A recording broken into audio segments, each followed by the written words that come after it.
Hello everyone, I'm Holly Rose O'Connor in Cap 4, and this is my audio for the Semester 1 sketchbook, and there's only one of those. So the opening page, the opening half of this, you'll see a poster that says, "If the system cripples you, you must cripple the system." Now, I don't think I'm being crippled by any marking system whatsoever. I am, however, riddled with ADHD and autism, and I do think that it has affected me quite a lot this semester. However, I just wanted to say that for this reason, the system I'm crippling here is probably just writing, to be honest. Speaking instead of writing, simply because my brain is like a Ferrari, but with a Skoda brake. So I think it's a lot easier for me to elaborate on my thoughts and feelings by speaking. I'm not as good at writing them down, but I can express myself well this way, so I hope you guys enjoy. So I've numbered the pages also. So page 3 of my first sketchbook for semester 1. This page basically looked at some of the old works that I'm quite proud of. One of them being Sewing with Words, which was my 360 view VR piece that I done for third year. It consisted of 360 image, and it was an animation of grass gradually growing and sprouting up from the snow. And the idea was that as I use my voice to voice off several different enjoyable things in life, very simple things, the flowers would grow and the snow would melt. And the idea of it was to see, speak, and conjure. So when you see something in your life, you speak it and it gets conjured, essentially. And that's kind of what I wanted to communicate in this work. But this work was actually based on Ursula K. Le Guin's carrier bag theory of fiction. So on page 4 and 5, I go into this a bit more, and I have written it down. But I was looking a lot at childhood storybooks, narratives, and how our perception of the world is built from childhood, essentially. So she talks a lot about, what narratives are told throughout history, and how the narrative of the hero with the sword, how important that is compared to the carrier of the bag, for example. A bag that collects and holds and cherishes, as opposed to a sword that thrusts forward into whether it be an enemy or anything. So that work I was really proud of, and as the words got spoken, a little house would gradually get built. So I was really proud of that piece. Another piece that I did in third year that I was proud of was the Boys for Bloch, and I go into it quite deep in the text if you want to have a little read, and that is on page 6 and 7.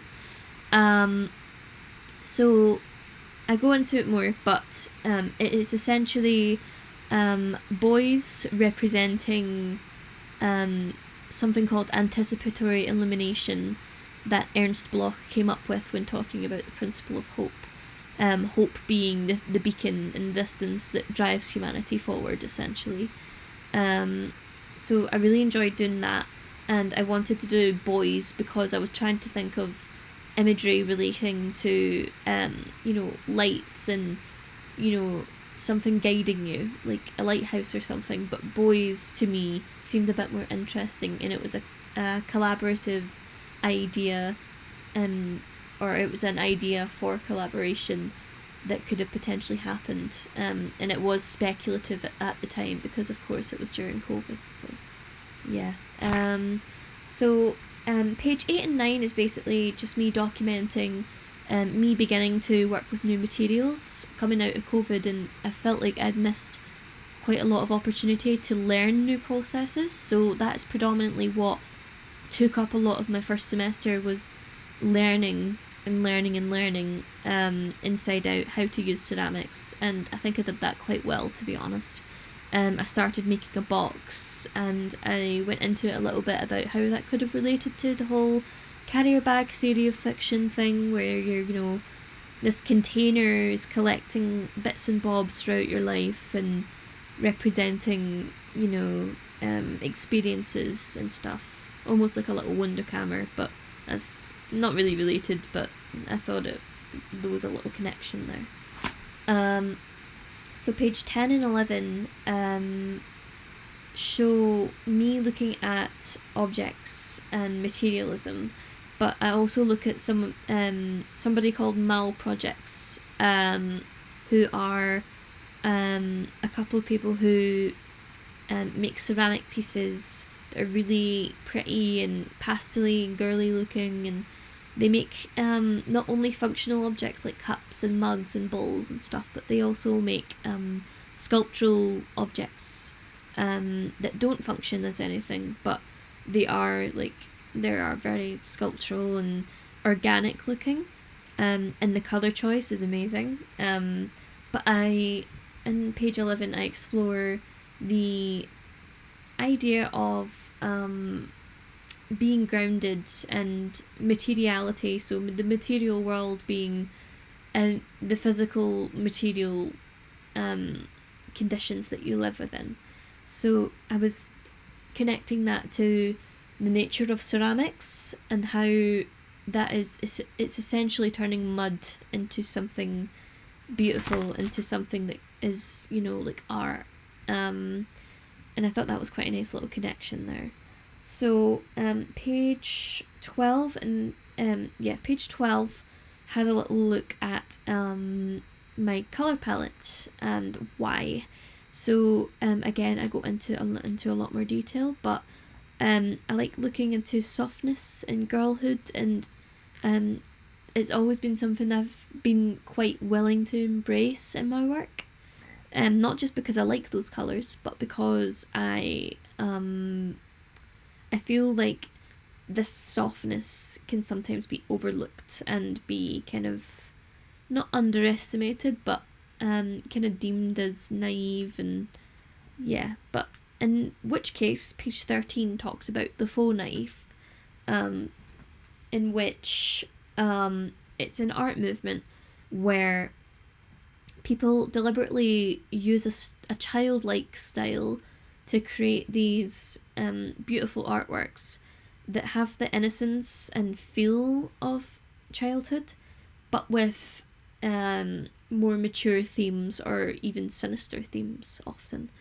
So this false naivety that's communicated in the faux naive is something that I'm quite interested in also, just because of the colours that I use, kind of automatically comes across as softness and girliness and stuff, and I think that even if I did use those colours without having that in mind, I think people would still assume that there was an element of naivety in there, and therefore faux naive.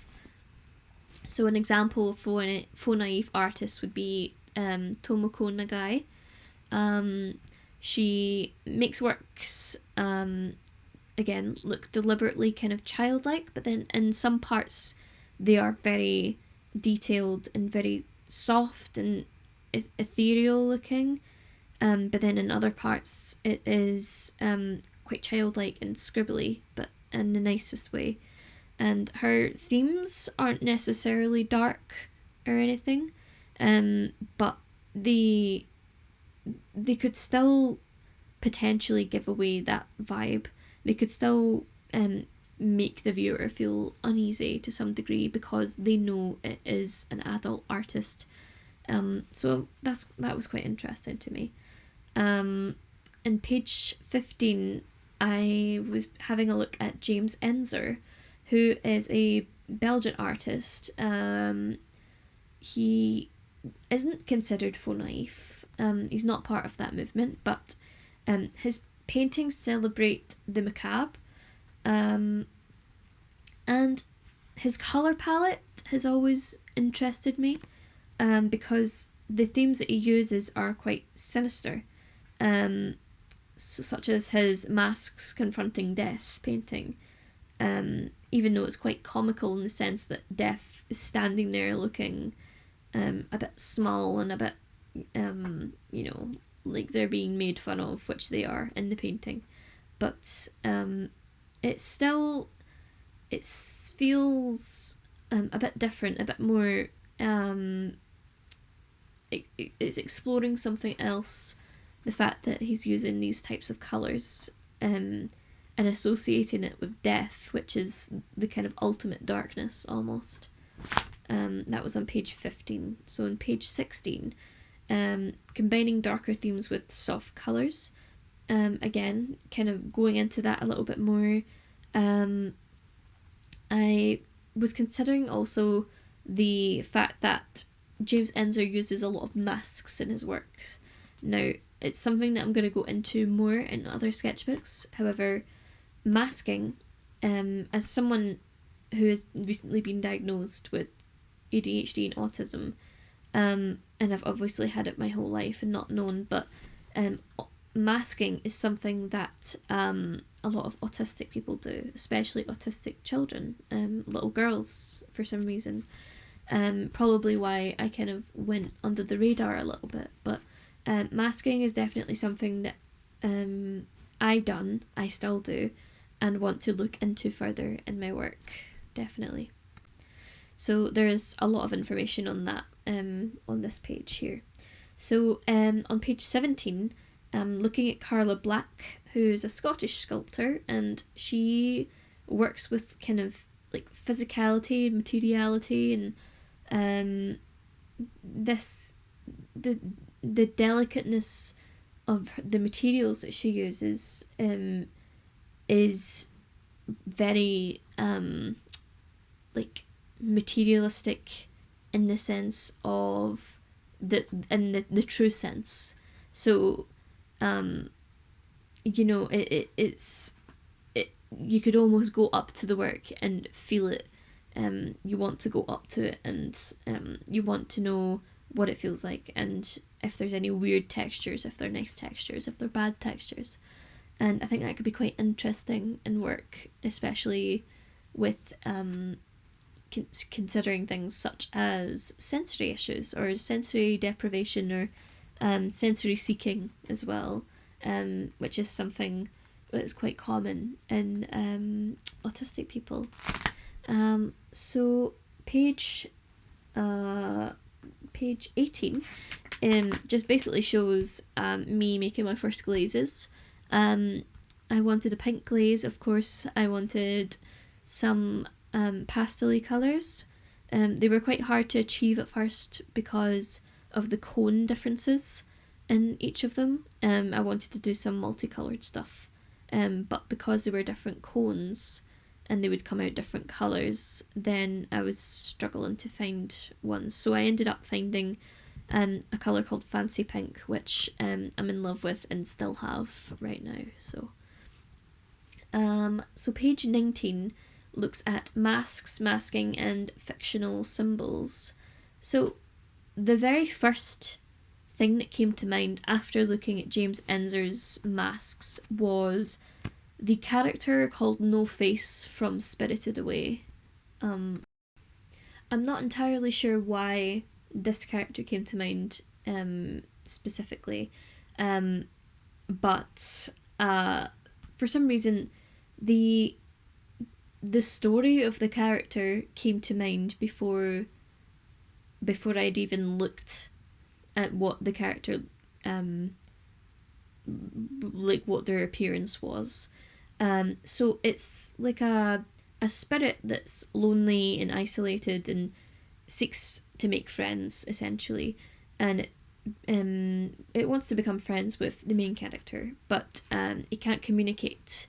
So he eats people in order to communicate with people. So, for example, at the start, the first person and his first victim is a little frog character, and he ends up having his voice so he can talk. But the more he eats people, the more he'll gain their personality traits and, things like hair and legs, arms, lots of different things. But the more he consumes them, the more he loses himself and becomes greedy. So he just wants to eat more and more and more. Of course, he eats food too, but not just people. But the more he eats, the worse he gets, essentially. And instantly, that got me thinking about the aspect of neurodiversity and neurodivergence, where a person has to analyse the neurotypical world and neurotypical existence and mirror exactly what that was. So that is how I have lasted this long without a diagnosis. As a child and all throughout my life, knowing I was doing it, but assumed that I was just weird and that I was defective. I always had to copy other people and hyperanalyze people and imitate their behaviour. So whenever I seen other girls playing, I would play exactly how they played, mirroring everything that they did, from the way they twirled their hair to the way they spoke to anything. It wasn't just about fitting in, it was about survival. And it often is with neurodivergent people.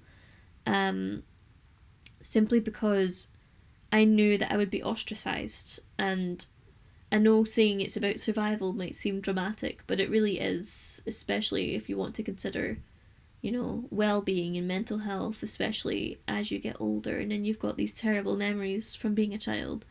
But yeah, analysing and mirroring behaviour was something that I did, and it is also the most common trait of autistic girls also. So they are copycats. They copy and imitate everyone around them. They all mirror people. And that's exactly what I did. And it kind of diminished any sign that I could have autism, because I was sociable and I was bubbly and outgoing. And I'm not saying that autistic people can't be that, but the reason that I was the way I was because of mirroring, mostly. So I saw myself in that character, and then I made the connection between this character and masks and the way he collects people's faces and personality traits by eating them. So then I came up with the idea of some sort of performance piece, perhaps, of me or someone else maybe in this kind of cloak similar to No Face, wearing masks or collecting masks and collecting faces of other people as a way of collecting facial expressions, as a way to collect emotions, because another trait of autism in girls is to mirror emotions as well. So I am a very emotional person. Many autistic people are. It is a big misconception that we lack empathy. We can be hyper empathetic, which is often actually the case. So absorbing traits and emotions from others is something that can happen quite easily. So I did look at potential ideas in page 21 and 20 of, having masks. Could a mask break? Could it fall off? Where you're desperately clambering to try and collect it, trying to collect emotions, trying to collect traits to copy from people so that you can make survival for yourself easier. And yeah, I've got lots of notes on that. So pages 22 and 23 show me making my ceramic masks. So I really enjoyed making these, and I thought they came out lovely. I wanted to make them look as like close to the old kind of theatrical style masks that you would get, just with very basic expressions. You know, I used to have to get taught. Well, I didn't get taught because no one knew I was autistic, but you know, I would find it very difficult to understand expressions, and I still do sometimes, but especially when I was young, understanding facial expressions, facial recognition of expressions and how people are feeling can be quite difficult. So learning them and actually looking at reference images of people's different emotions and comparing them to others was something that I had to do and still have to do, subconsciously most of the time. So, yeah, but then I was also considering the concept of masking in autistic women, in terms of masking neurodivergent behaviour to appear more neurotypical to the outside world in a neurotypical world. So the act of masking is exhausting in neurodivergent people. It is dangerous. It can lead to complete burnout. It can lead to worse than that, but I won't go into that. But it is an exhausting thing to have to go through, and I thought the idea of a ceramic mask that is delicate and dainty looking but heavy and fragile once it breaks, I thought that was really, really interesting, and I wanted to be able to do something with that. So so page 24 has a wee look at the All the World's a Stage line from one of Shakespeare's plays. So it refers to the 7 stages of like men, essentially, but by that they mean, you know, people, I think. So it's basically saying that, you know, throughout our lives we play roles, we play different characters, 7 different stages. He defines them by being an infant, to a schoolboy, a lover, a soldier, the justice, the pantaloon, and second childishness, which is death, essentially. But yeah, the way he makes it out is that we are forever performing, and that is certainly what masking feels like in neurodivergent people. So page 26 looks at Zadie Shah, who's one of my favourite artists, and she uses a lot of performance and painting as a way of creating narrative and stuff. And I kind of wanted to have a look at painting, sculpture and installation and stuff. So moving away from the masks a wee bit. So page 27 was where I was going to explore Zadie Shah's like screens almost. They're like screen cut out things with like scenes painted on them. So she's quite Zadie Shah is good for using her painting ability to make quite interesting things happen sculpturally, and then using them for performance kind of thing. So page 28 is Hannah Lim, 28 and 29. So Hannah Lim, she's a reasonably new graduate from Cambridge, and her works are they're very two-dimensional yet three-dimensional at the same time. They act as a sort of prop in the space, not completely transforming the space, but they still demand it despite being two-dimensional. Obviously they're quite ornate in detail, and they're very delicate and very precise, and a lot more kind of sculptural than a traditional standee or cutout used in stage design. But regardless, the bold colours and that, like, they sort of they act on their own, and they demand the attention of the viewer, which is something I quite enjoy. But it takes me back to thinking about 2-dimensional meets 3-dimensional in cutouts. So in page 30, I was having a little look at some stage design, especially of clouds, just because I kind of associate clouds with imagery of dreaminess and kind of ephemeral and timelessness and stuff. So I was having a wee look at them, and the way they are kind of suspended intrigues me. I just think that it frames a stage very well. It's the way that it's kind of acts as if it's a curtain almost, the way curtains would frame a stage too, so that you could hide all the wires and lighting and stuff. I just thought that was really interesting, and I think I was going to look into it like way more after that. Page 31 is when I was beginning to ask myself about flatness and illusion. So standees also kind of give the illusion of space or of a scene being set, but they are flat, and it's like a flat surface, like a painting surface. And I quite like the concept of that, simply because it doesn't take up a lot of room, but it's like a facade. It's covering up something, and it's pretending to be bigger than it actually is. So I quite like that about standees, and they can be pushed over like quite easily without sandbags as well.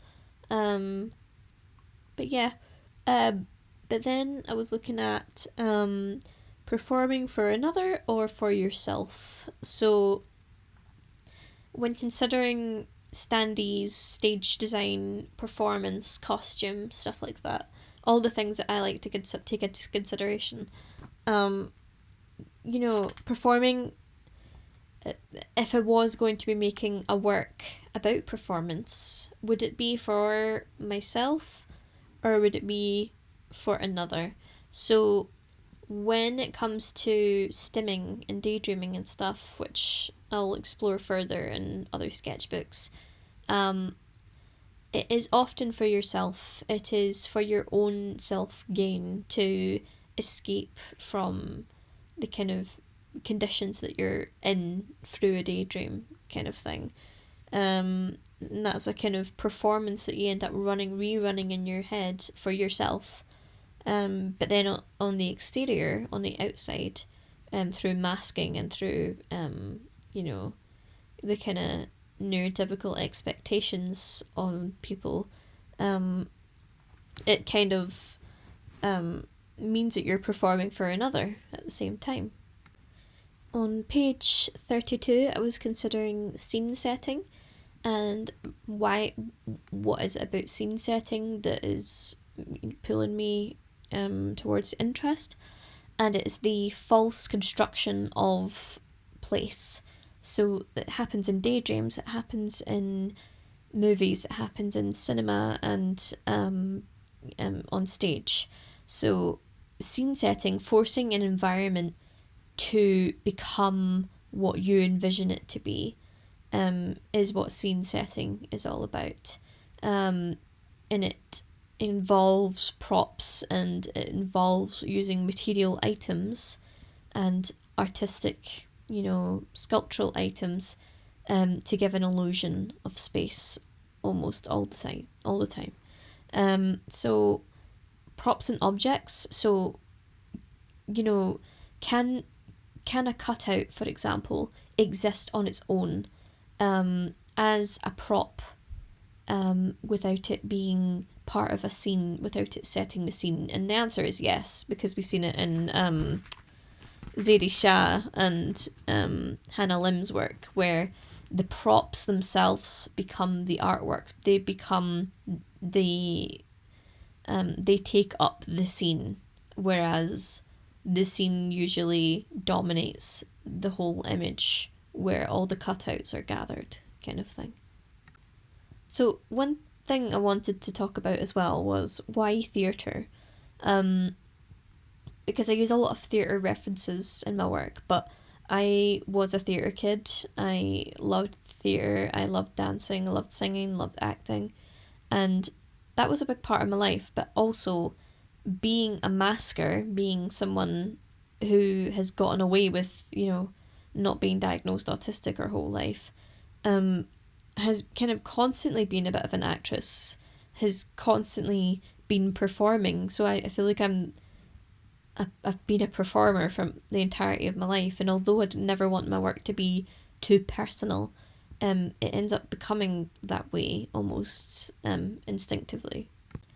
So an idea for the exhibition, the back exhibition that I came up with, was to make some cutouts.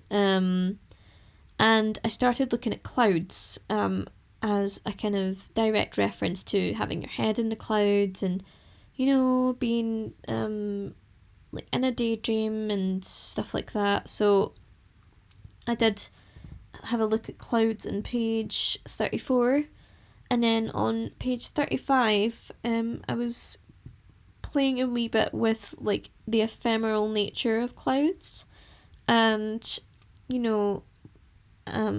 I had like a little drawing of like some images kind of like occurring in them.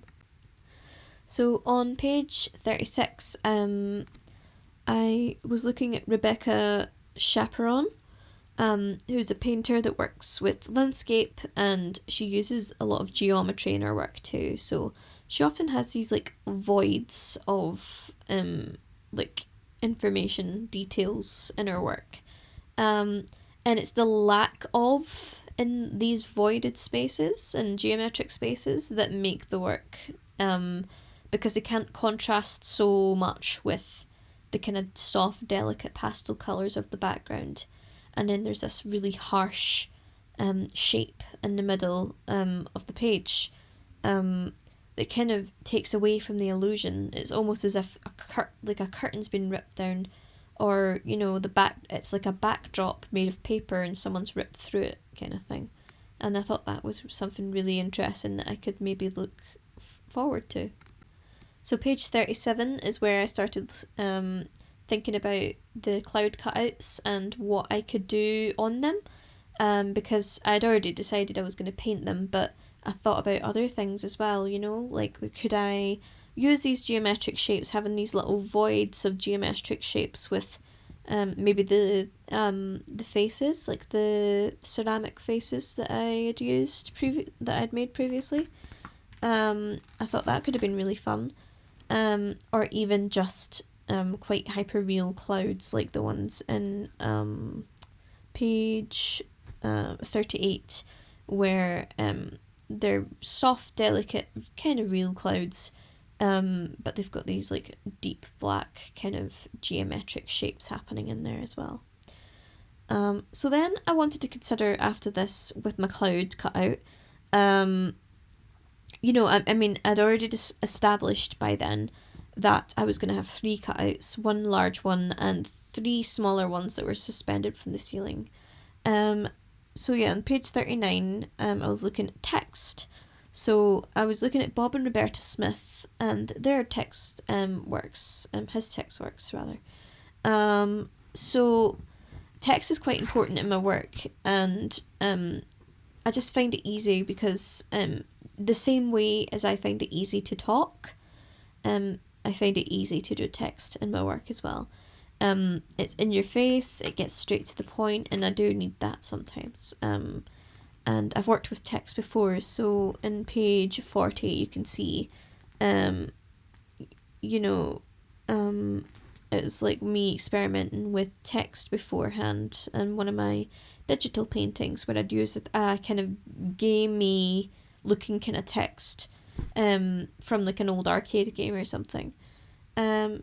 So then I was considering, so how can I incorporate text into the cloud cutouts? And to me, I established I would just paint directly on them, which I did end up doing. So the font that I chose was Avenir Bold, because it is a very common font used in advertising and just anything that wants to get in your face, essentially. And that is essentially what I was wanting to do with the work.